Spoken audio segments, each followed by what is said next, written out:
টাঙ্গাইলের ভুয়াপুরের কৃতি সন্তান 21শে পদকপ্রাপ্ত সঙ্গীতজ্ঞ, জাতীয় চলচ্চিত্র পুরস্কারে ভূষিত কণ্ঠশিল্পী, শিক্ষানুরাগী ও সমাজসেবক লোকমান হোসেন ফকিরের মৃত্যুবার্ষিকী উপলক্ষে লোকমান ফকির মহিলা ডিগ্রি কলেজের উদ্যোগে আলোচনা সভা ও দোয়া মাহফিলের আয়োজন করা হয়।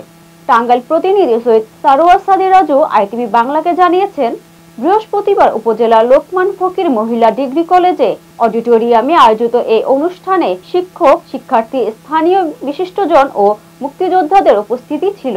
লোকমান হোসেন ফকির ছিলেন একজন সংগ্রামী মানুষ, যিনি ভুয়াপুর অঞ্চলের নারী শিক্ষার বিকাশে অগ্রণী ভূমিকা রেখেছেন। তার স্মরণে ফকির মাহবুব আনাম স্বপন ভুয়াপুরে লোকমান ফকির মহিলা ডিগ্রি কলেজ প্রতিষ্ঠা করেন। লোকমান হোসেন ফকির 1934 সালের 27 ডিসেম্বর টাঙ্গাইলের তৎকালীন গোপালপুর থানার অন্তর্গত ভুয়াপুরে নিকরাইল গ্রামে জন্মগ্রহণ করেন।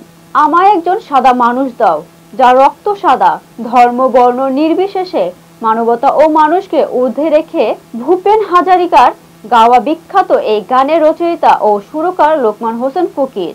21শে পদক ও জাতীয় চলচ্চিত্র পুরস্কার প্রাপ্ত এই সঙ্গীতজ্ঞ ও কণ্ঠশিল্পীর 34তম মৃত্যুবার্ষিকী 23 এপ্রিল 1991 সালের এই দিনে লালমাটিয়ায় নিজ বাসভবনে শেষ নিঃশ্বাস ত্যাগ করেন।